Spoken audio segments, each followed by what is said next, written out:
Hello, I'm Richard Vobes, a bald explorer, out on another walk, although actually I'm on my knees. And the reason I'm on my knees is I'm looking at these little graves here. I don't know if you can see them, little graves, they're dog graves. Find out about that in a second, because I'm in Reigate, I'm in Priory Park on my walk today, and I'm meeting up again with Matthew Holdsworth, who's going to tell me a little bit about it. Hello Matthew. Hi Richard. How are you? Yeah, very well, thank you. So we're in Priory Park for this walk, are we? Yes we are, yep, absolutely. If you just come around here, we can see a little bit of the map behind us which shows us the lay of the land. But before that, tell me about these dog graves that I've just been peering at. Yes, now the dog graves, there was a lady here called Lady Somerset, and she had some grandchildren, and when the dogs died they buried them in a little cemetery, which I think they rediscovered when they redid the park up about 10 years ago. Oh right. They'd been sort of lost in the undergrowth for a number of years. So these dog graves are down there by the entrance? Yes. But we're not going to linger on the morbid death of dogs. No. We're going to have a look and explore this wonderful park. Yes, absolutely. Okay, right. So lead on Macduff. Let's go on this way. We're going to take a little stroll, I think, around some of the grounds and look back at the house. Yes, absolutely. And we've got the house and the wider grounds, which was once part of a much larger estate. I think the estate was once the whole of Reigate. Up until the 1920s, there was a great big sale of Reigate. Wow. And everything got sold off at that point. It's interesting, isn't it? People don't think of towns as being once owned by somebody and then sold off into parcels of land. Yes, I think once Lady Somerset died in the 1920s, she virtually owned all of the high street. Good God. I think. So if we go around here to the right. So this was once an actual priory? Yes, the priory. So where the house is at the moment, I think is where the refectory used to stand, and it came out right about as far as this path here, just by the ha-ha, originally, but that's all long gone now. Yes, yes. But that's from where it gets its name. What is the building that we're looking at now? So that's the priory, and it's now used as a school. It's a primary school, a state primary. A primary school? Yes. So I mean, hang on, just bear that thought in mind. There you are, 5 or so years of old. Yep. And you're coming into such an elegant looking building. I went into a horrible 1960s comprehensive, well, it wasn't a comprehensive, it was a primary school, but you know, 1960s horrible design.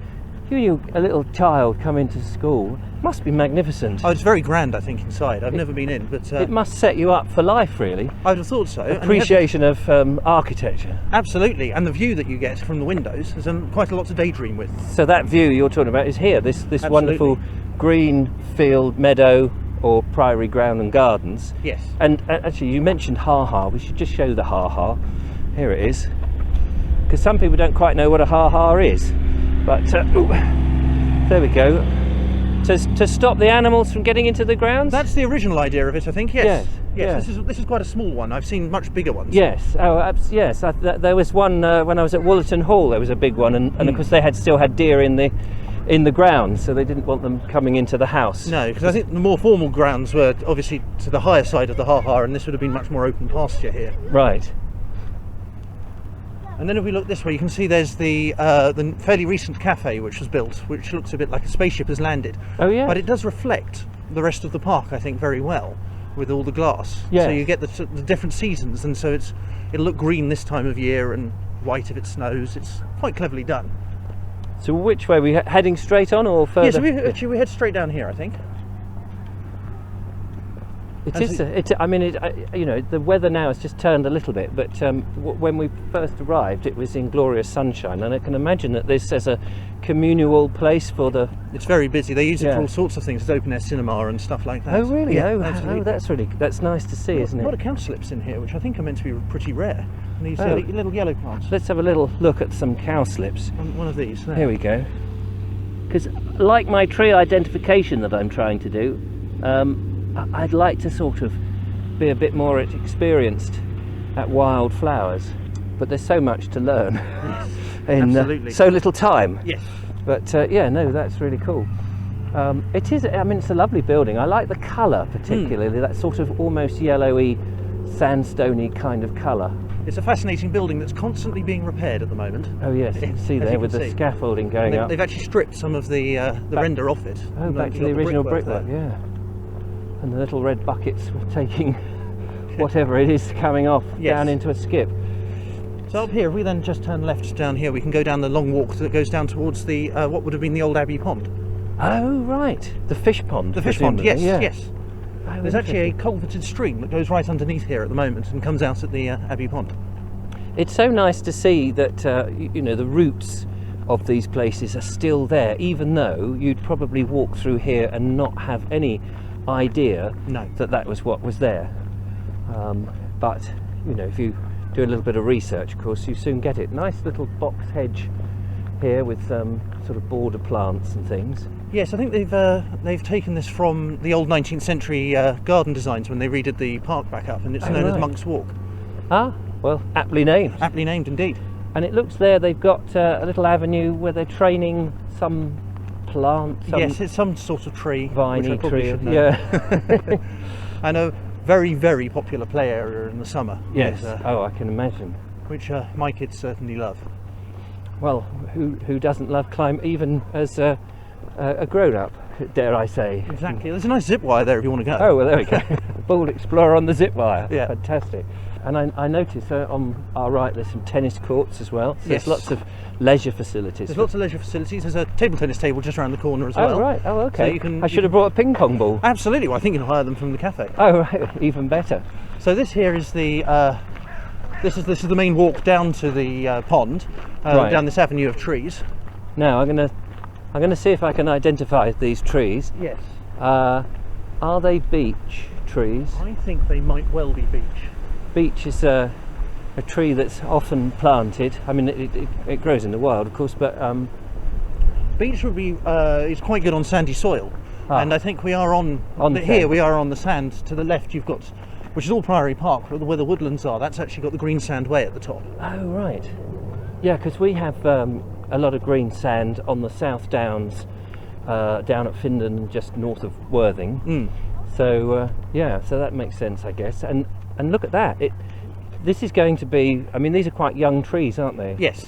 So- they were only planted about 10 years ago, I think. Oh, right. Oh, that's interesting. So I can look at those trees and say that's 10 years growth, and they are about what, 30 feet, maybe 35, something like 40 feet, something. Yep, something like that, I think. Yeah. That's interesting.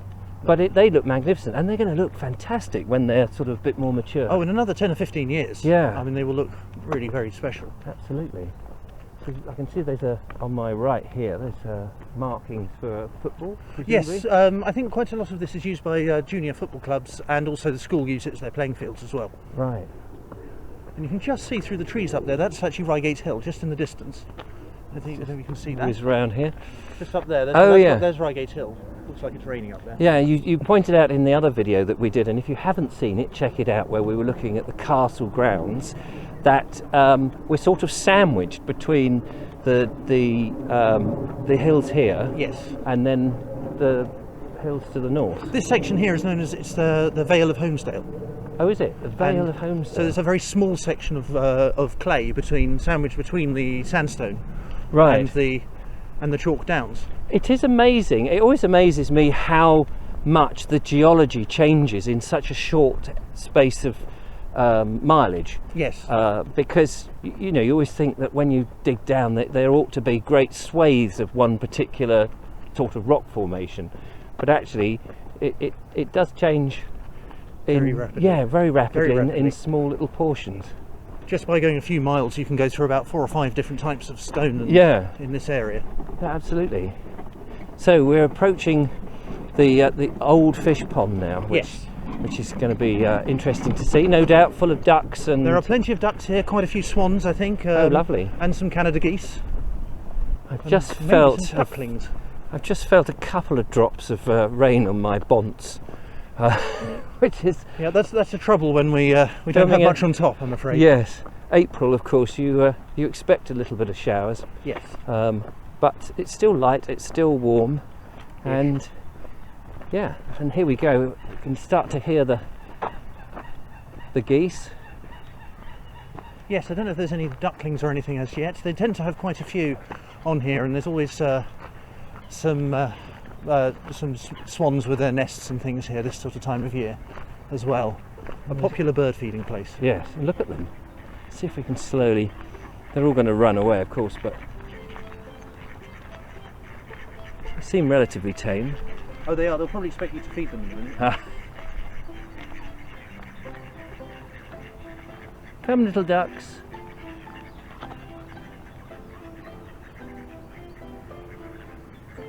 They're not rushing to me.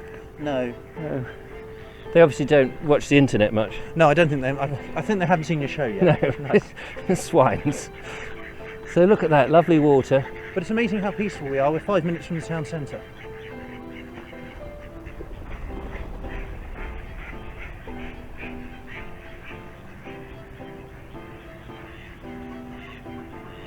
It is very peaceful. It's very peaceful, and yes. and especially, you know, we're filming on a weekday when the kids aren't here, so we haven't got screams of kids and Absolutely. all of that. On a hot summer's day here, this place is very, very busy. Yeah. It's very full.